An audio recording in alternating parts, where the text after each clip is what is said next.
사랑하는 여러분, 여러분들에게도 족보라는 게 있죠? 있죠. 네, 저에게도 있습니다.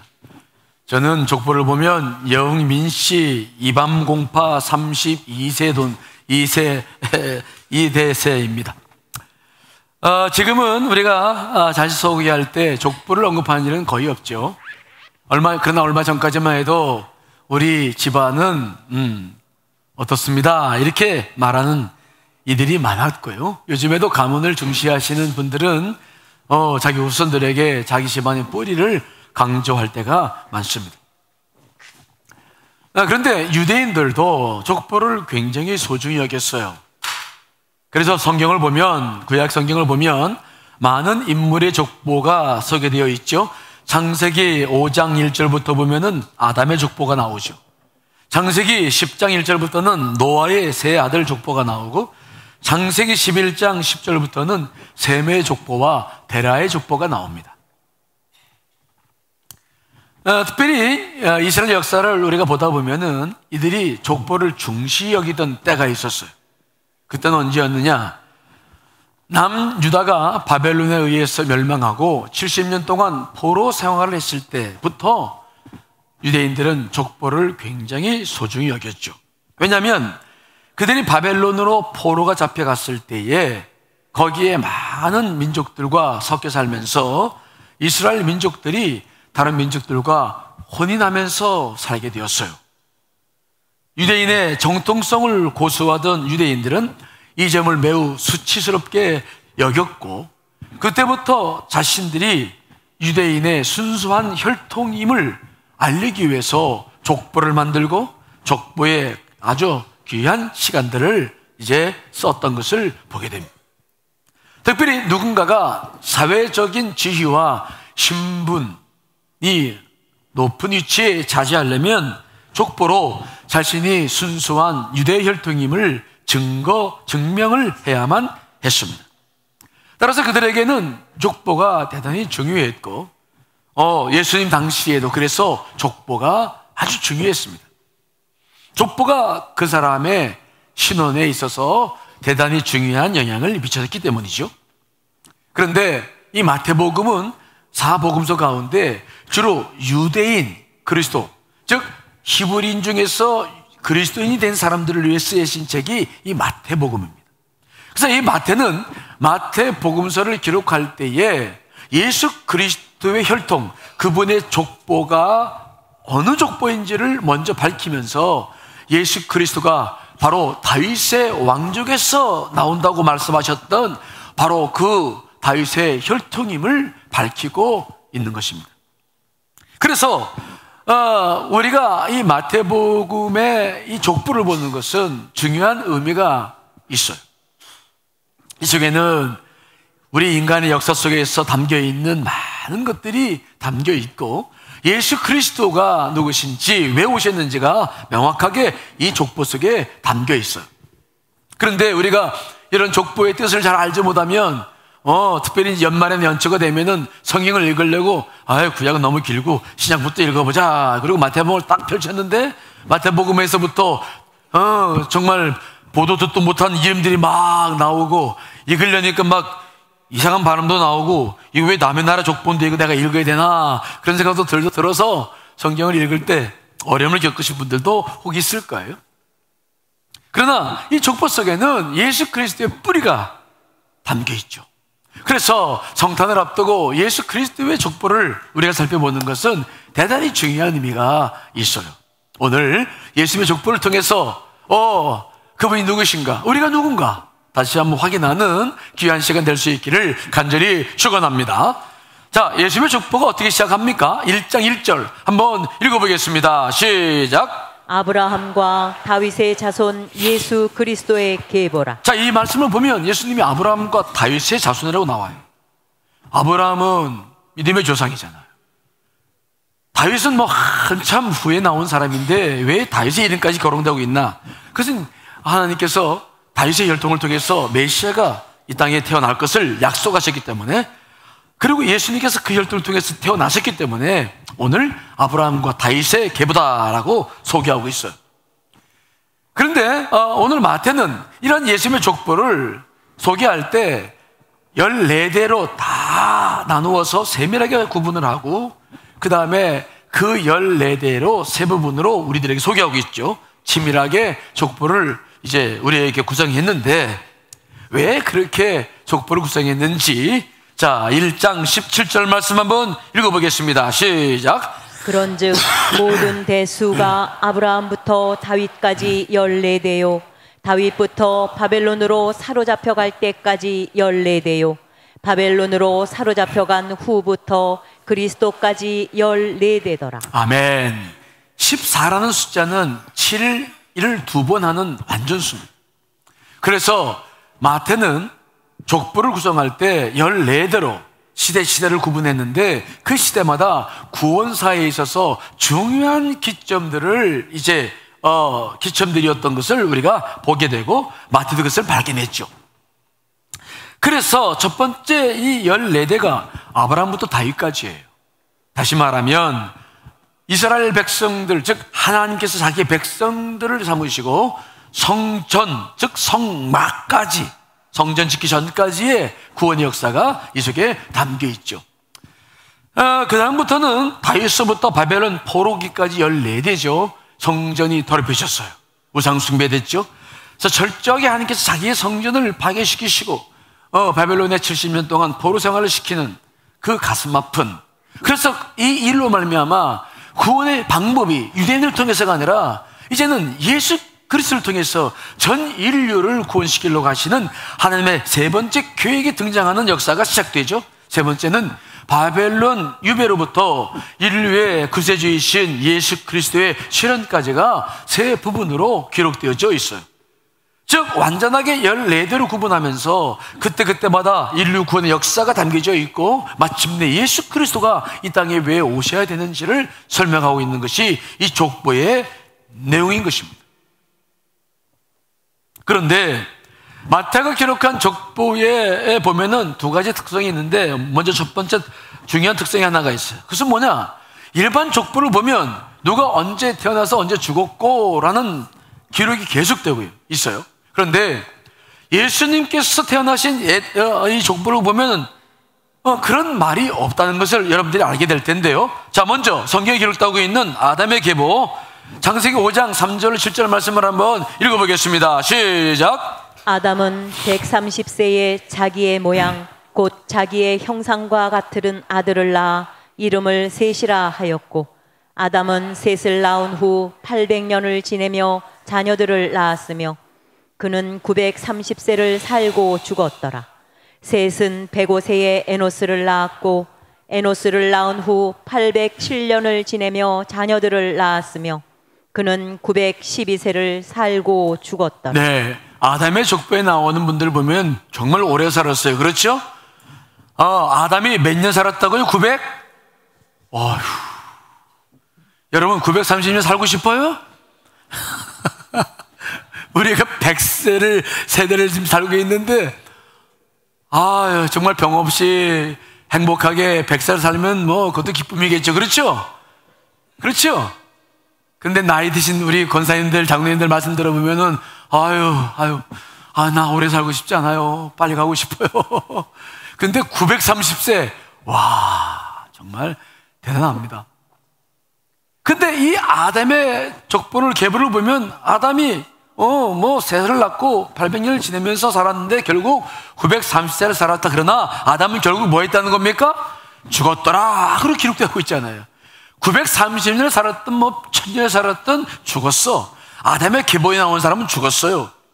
거기에 보니까 셋도 105세에 에노스를 낳았어요. 그리고 870년을 살았다가 결국 912년에 죽었다.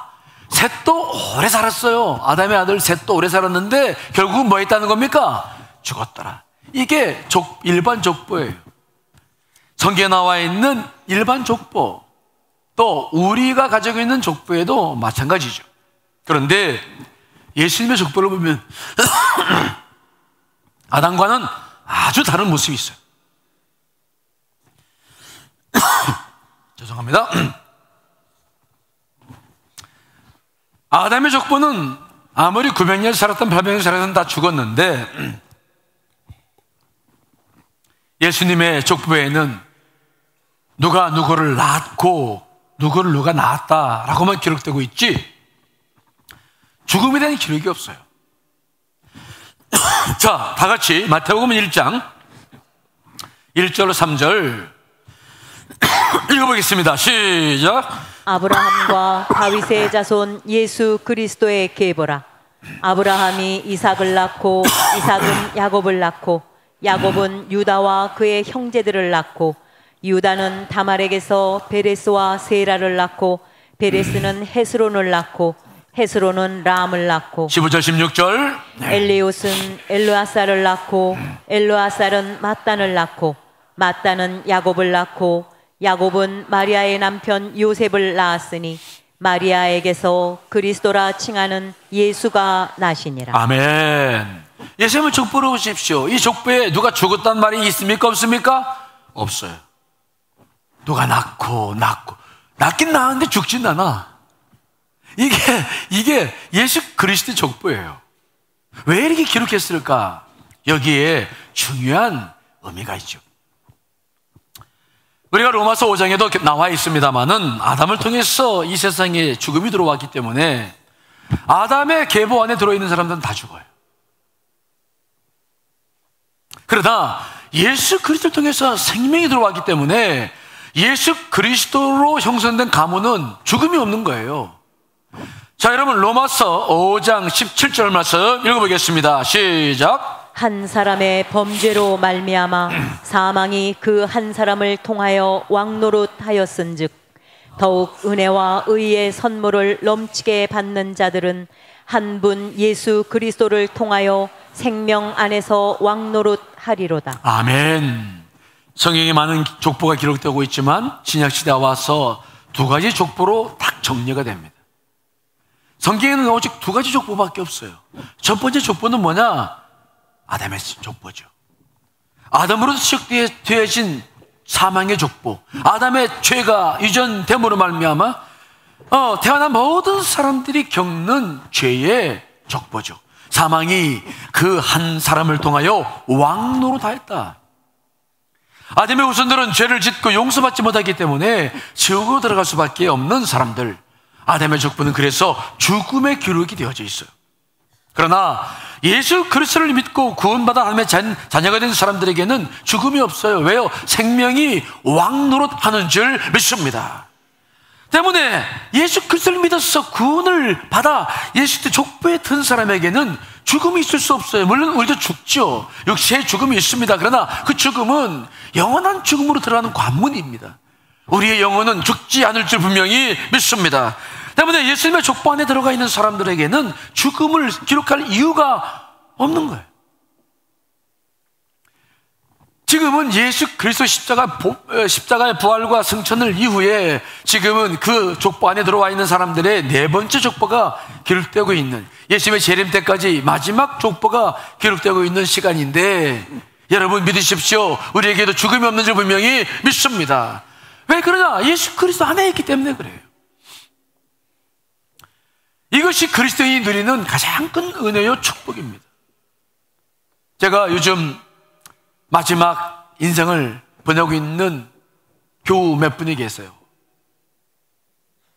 암으로 이제는 의사들도 손을 쓸 수 없고 마지막 시간을 보내고 있는 교우들이 있거든요.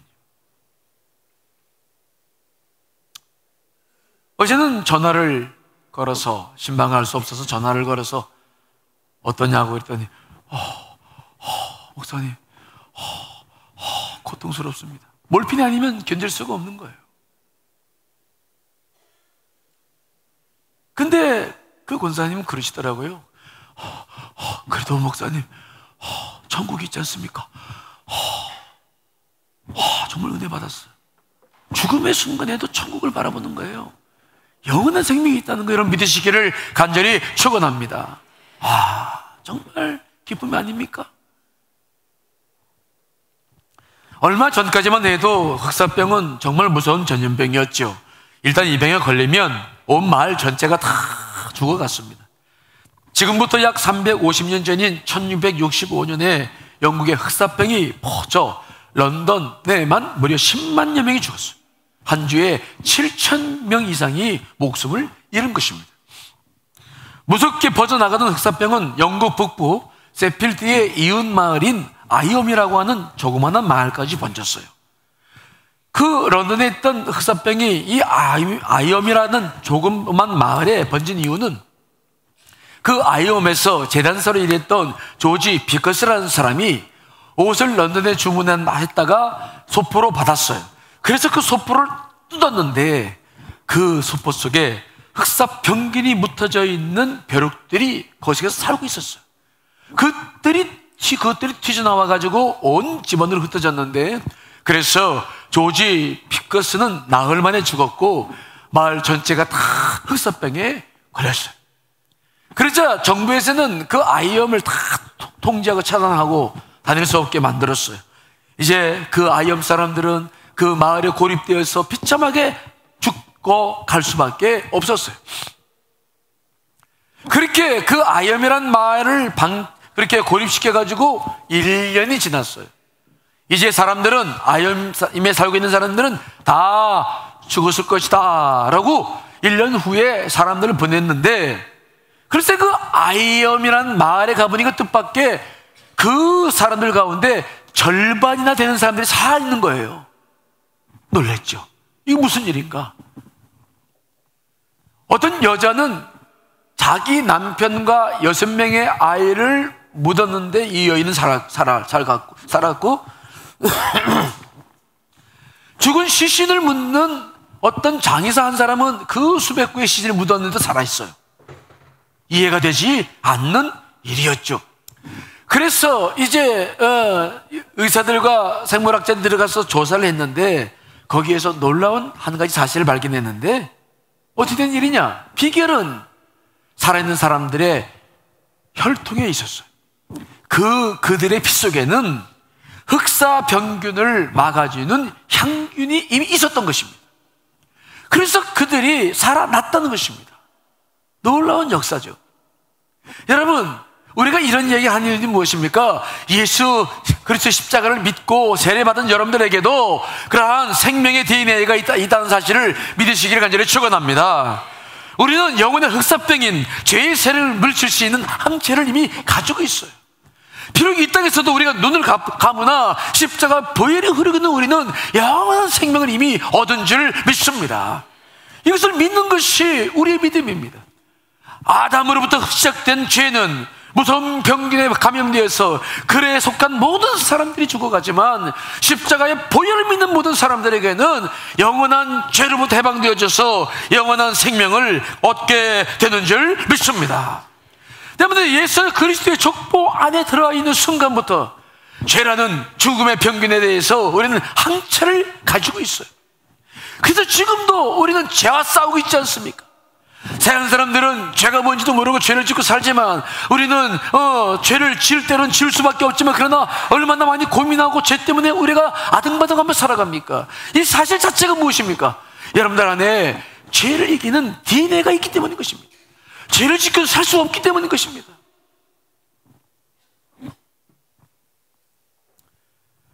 그러므로 예수 그리스도를 믿는 사람들에게는 죽음이란 또 하나의 시작을 의미하는 것밖에는 되지 않는 거예요. 여러분, 우리가 이러한 놀라운 사실을 믿고 그 믿음을 가지고 나아가야 될 줄 믿습니다. 예수님도 이 사실을 분명히 하셨어요. 예수님께서 어느 날 요한복음 3장에 나가보면 밤늦게 찾아온 니고데모는 공회의원, 요즘으로 말하는 국회의원이었고 율법학자였고 스승이었어요. 유대인들이 존경했어요. 인품도 좋았어요. 그런데 예수님께서 그 니고데모를 보자마자 딱 한 말씀만 하십니다. 그가 사회적으로 성공 거두었고 존경받았고 이런 얘기 아니치 하지 않고 뭐라고 말씀하시냐면은, 니고데모야, 눈을 떠라 말씀하시면서 뭐라고 말씀하시냐면은, 너도 거듭나야 한다. 뭐라고요? 거듭나야 한다.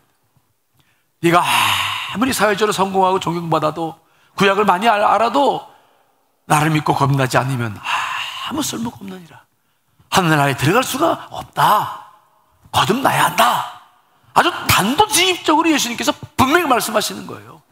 그러니까 예수님의 눈에는 사람을 두 종류로 보시는 거예요. 거듭난 사람과 거듭나지 않은 사람. 그래서 예수님께서 중요한 말씀하셨죠. 요한복음 3장 6절 말씀 읽어보겠습니다. 시작. 육으로 난 것은 육이요 영으로 난 것은 영이니. 아멘. 육으로 난 것은 뭐라고요? 육이에요.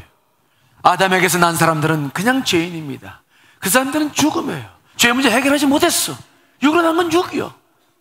이 사람들이 다시 거듭나서 영의 사람이 되어야 될 줄 믿습니다. 영으로 난 것은 영인 것입니다. 우린 죄를 이기고 영원한 생명을 얻은 사람들인 줄 분명히 믿습니다. 그러므로 예수님께서도 이 인간을 봤을 때 딱 두 종류로 봐요. 세상 사람들은 저 사람이 성공했니 성공하지 않았니, 돈이 많으니 적으니, 키가 크니 작으니 많은 기준으로 보지만 예수님은 딱 두 가지 기준입니다. 예수 그리스도를 믿고 거듭났느냐, 거듭나지 않았느냐. 사도 바울도 이 문제를 더 예수님의 이런 생각을 더 발전시켜서 신학화 했는데, 사도 바울은 온 인류 가운데는 오직 두 사람밖에 없다고 말씀하고 있죠.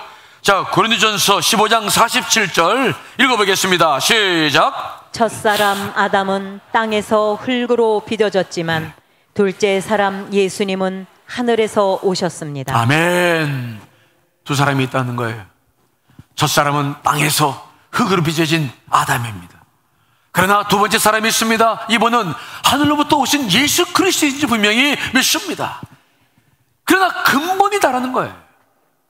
흙으로 지었으나 죄를 지은 우리는 죽을 수밖에 없으나 예수 그리스도 그분을 다시 모시고 구원받은 사람들, 다시 구원받아 하나님의 자녀가 된 사람들은 생명을 얻게 된다. 사도 바울이 이렇게 인류를 구분할 수 있는 것은 대표성의 원리 때문입니다. 대표성의 원리는 무엇입니까? 모든 사람은 그 사람의 조상을 담는 유전적 원리로 바라보기 때문이에요. 그래서 우리는 어떤 아이를 보면은 그 아이가 누구 닮았는지 알아요, 몰라요? 알죠. 알아요. 제가 지난주에 젊은이 교회에서 설교를 했는데, 사부에 설교를 했는데 맨 앞에 영균이가 앉아 있었어. 보니까 보물쩍 제 아빠 꼭 닮았더라.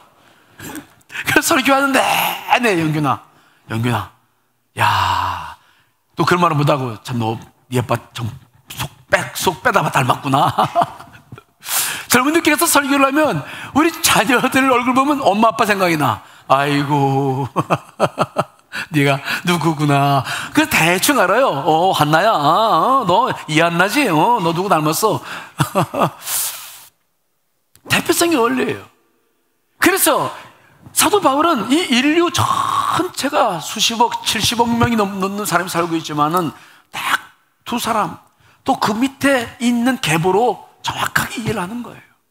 한 사람은 흙으로 지음받은 아담의 계보, 또 하나는 예수 그리스도 십자가의 보혈을 구원받은 하나님의 백성의 계보인 줄 믿습니다. 여러분, 그러므로 우리는 내가 누구인지를 분명히 알아야 돼요. 여러분 누굽니까? 어디 속해 있습니까? 여러분 죽음을 두려워하지 않으시기를 간절히 축원합니다. 그래서 우리는 자기 개인적인 삶이 옳고 그르고 좋고 나쁘고만 바라보면 안 돼요. 성경의 관점은 무엇이냐? 내가 어디에 소속되느냐는 거예요. 내가 아무리 의롭게 살아도 예수 그리스도를 믿지 않으면 그것은 아담의 계보예요. 그건 죽음의 계보죠. 어떤 사람은 생각합니다. 내가 죄진 게 뭐가 있는데 내가 나를 죄인이라고 합니까? 죄는 의인은 한 사람도 없나니 정말 한 사람도 없죠. 그러나 그렇게 의인이라고 말하는 사람도 보면은 그가 정말 속으로도 죄를 안 졌을까요? 왜 그러냐? 아담의 후손이기 때문에. 그 죄를 용서받을 수 없기 때문에. 그래서 내 개인의 삶뿐만 아니라 내가 어느 그룹에 속해 있느냐가 성경에서 사람을 보는 중요한 관점입니다. 그러나 저와 여러분들은 어떠한 죄를 졌다 할지라도 용서받고 하나님의 자녀가 되어져서 영원한 생명을 누리고 있다는 사실을 믿으시기를 간절히 축원합니다. 사도 바울은 이 사실을 다시 한번 강조하는데 어떤 말씀으로 강조합니까? 예수 그리스도 안에 있는 사람이다. 자, 로마서 8장 38절로 39절 말씀 읽어보겠습니다. 시작. 내가 확신하노니 사망이나 생명이나 천사들이나 권세자들이나 현재일이나 장래일이나 능력이나 높음이나 깊음이나 다른 어떤 피조물이라도 우리를 우리 주 그리스도 예수 안에 있는 하나님의 사랑에서 끊을 수 없으리라. 아멘. 우리는 예수 그리스도 안에 있음을 믿습니다. 때문에 죽음도 천사들이나 권세자들이나 현재일이나 장래일이나 능력이나 높음이나 기쁨도 그 어떤 것도 우리를 예수 그리스도 안에서 있는 사랑에서 끊을 수 없다고 말씀하고 있습니다. 참 놀라운 은혜가 아닐 수가 없어요. 제가 가끔 가는 성빈 수녀원, 우리 성빈 수녀원은 개신교 수녀원입니다. 천주교 수녀원이 아니고 우리 개신교회도 수도원과 수녀원이 있는데, 저희 교회에서 제가 부목사였을 때 신방 전사를 하던 전사님께서 결혼하지 않고 7년간 이제 훈련을 받고 수녀 생활을 하면서 성민 수녀원을 세웠는데, 두 분이 하셨는데 한 분이 몇 년 전에 암으로 소천하시고 지금은 이제 수녀님 한 분이 계시죠. 그래서 가끔 이제 전화를 하는데 금요일 날인가 어떤 일이, 그분이 기르는 예인이라는 아이가 있어서 이제 요즘 입시철이 돼서 전화를 좀 걸었죠. 그 아이는 수녀님이 낳은 아이가 아니라 들어온 아이를 길러서 언젠가 제가 예화를 들은 적이 있는데요. 전화를 걸으면서, 근데 이제 두 분 하시다가 한 분이 하시니까 그 오지에서 먹고 사는 문제도 그렇고 어려운 문제가 많이 있을 것 같잖아요. 전화를 했죠. 어떻게 잘 지내십니까? 예인이, 걔가 꼭 우리 아들 이름하고 똑같아요. 예인이는 대입이 어떻게 되고 있습니까? 그래서 근황을 물었는데, 이분이 대답이 너무 씩씩한 거야. 우리 같으면 충분해. 4월 신골에서 농사 지으면서 수전 생활하면서 그거 참 가보면은 눈물이 날 만큼 삶을 사시는 분들인데, 아니 그분의 입에서 나온 대답은 너무 씩씩한 거예요. 어떻게 잘 지내십니까? 그럼요 목사님. 잘 지내요? 잘 지내죠. 씩씩하고 그러면서 하시는 말씀이, 늘 주님이 내 곁에 계시잖아요. 주님과 함께 있는데 정말 주님이 얼마나 많은 사랑을 베풀어 주시는데요. 그냥 주님에 대한 이야기를 늘어놓는데 제가 오히려 은혜를 받아 주 예수 그리스도 안에 있다는 놀라운 은혜가 얼마나 그 입에서 고백됐는지 그냥 가슴이 촉촉해질 만큼 감사가 넘치는 거예요. 여러분, 두려워하지 않으시길 간절히 축원합니다. 염려하지 마세요. 나이 드는 것, 병 들리는 것, 경제적인 모든 문제, 그거 다 예수님 안에 있다는 것을 잊지 않으시기를 간절히 축원합니다. 그 어떤 것도 우리를 끊을 수 없어요. 정말 그분은 정말 주 안에 있다는 믿음, 생명의 믿음, 놀라운 은혜예요. 우리 안에 그 생명이 있다는 것이 큰 축복인 거예요. 여러분들 안에 이 놀라운 은혜가 다시 한번 되새겨지시기를 간절히 축원합니다. 그런데 오늘 족보에 보면 또 하나의 특이한 점이 있는데, 예수님의 족보에 여자들의 이름이 나온다는 거예요. 아니 여자들의 이름이 나오면 안 됩니까? 지금은 그래요. 지금은 남녀 구분이 없으니까. 그러나 우리가 옛적에도 그랬고 성경의 가치관, 오래된 가치관에서도 여자들의 이름은 잘 나오지 않았어요. 그런데 오늘 예수님의 족보에 보면은 마리아를 포함해서 여인들의 이름이 5명이나 나와요. 그런데 문제는 뭐냐? 마리아를 제외한 4명은 정말 사실 입에도 담기 어려운 사람들이 여기에 기록되어 있다는 거예요. 이게 성경이고 이게 진리예요. 이게 놀라운 하나님의 은혜예요. 성경의 족보에 보니까 의인들만 기록되는 게 아니야. 그냥 이 세상에서 지금도 그런 죄인을 볼 수 없는데, 근데 그런 죄인들까지 다 기록해서 예수 그리스도가 온 인류를 위해서 이 땅에 오셨으며 우리의 모든 죄를 위해서 이 땅에 오셨다는 사실을 만방에 드러내는 것, 그래서 성경이 진리인 것입니다. 이해되십니까?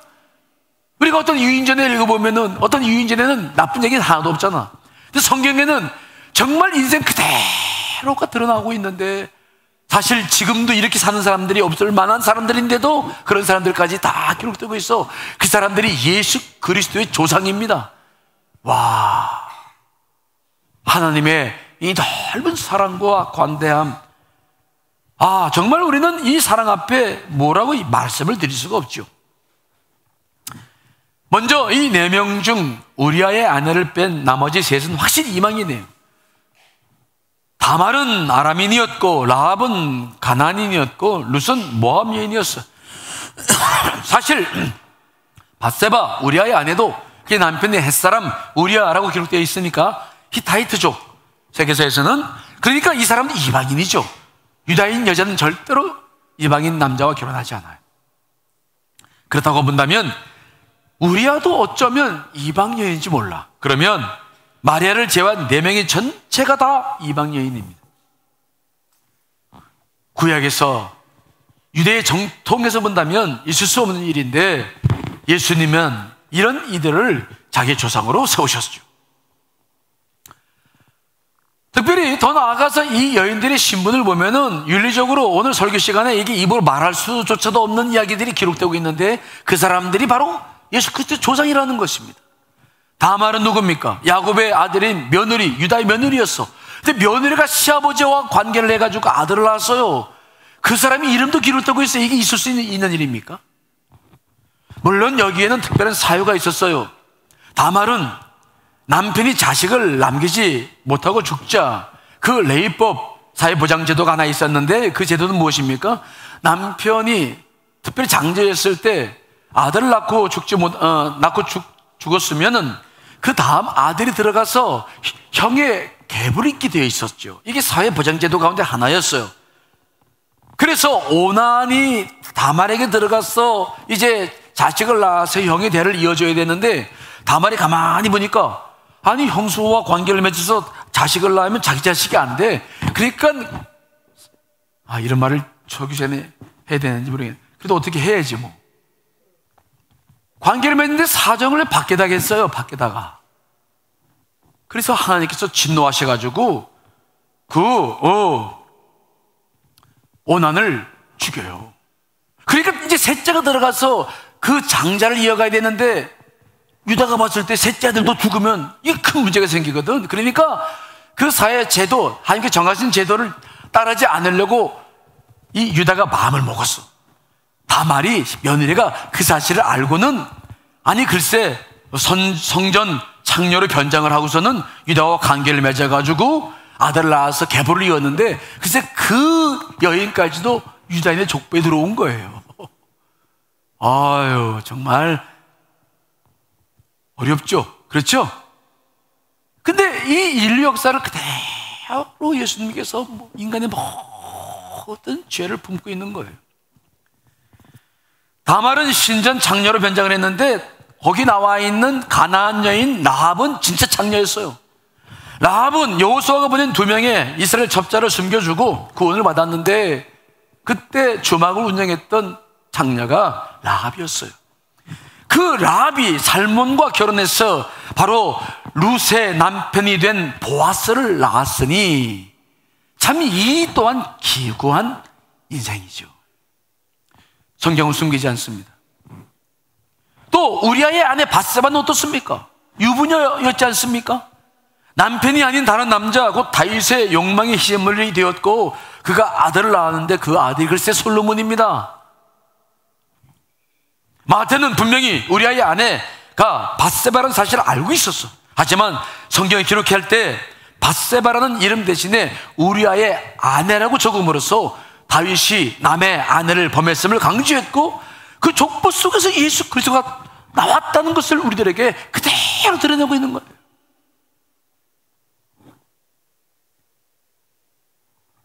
왜 그렇습니까?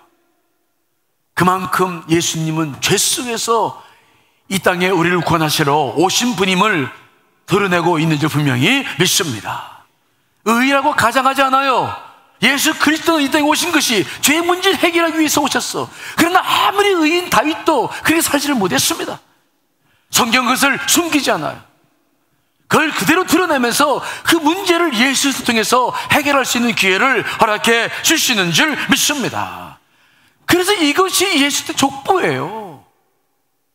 우리가 죄의 역사 속에서 살아가고 있고 지금도 죄 속에 살고 있어. 그러나 예수 그리스도가 있기 때문에 우리가 영원한 생명을 얻었고 죄의 문제 해결했음을 우리들에게 보여주고 있는 역사가 바로 이 족보라는 것을 잊지 않으셔야 됩니다. 그러므로 우리가 예수를 믿고 구원받았다고 해서 가장하면서 의인 있는 것처럼 살 필요는 없어요. 우리는 다 죄인입니다. 부족합니다. 그러나 예수 십자가의 보혈이 있기 때문에 감사하며 사는 것이죠. 그래서 이 성탄절이 되면 늘 감사하며 그분을 기다리는 거 아니겠습니까? 자, 이런 뜻을 가지고 우리 족보 마태복음 1장 2절을 7절까지만 한번 읽어보겠습니다. 시작. 아브라함이 이삭을 낳고 이삭은 야곱을 낳고 야곱은 유다와 그의 형제들을 낳고 유다는 다말에게서 베레스와 세라를 낳고 베레스는 헤스론을 낳고 헤스론은 람을 낳고 람은 아미나답을 낳고 아미나답은 나손을 낳고 나손은 살몬을 낳고 살몬은 라합에게서 보아스를 낳고 보아스는 루색에서 오벳을 낳고 오벳은 이새를 낳고 이새는 다윗 왕을 낳으니라. 다윗은 우리아의 아내에게서 솔로몬을 낳고 솔로몬은 르호보암을 낳고 르호보암은 아비야를 낳고 아비야는 아사를 낳고. 아멘. 예수님은 오늘 갑자기 성자로 오신 것이 아닙니다.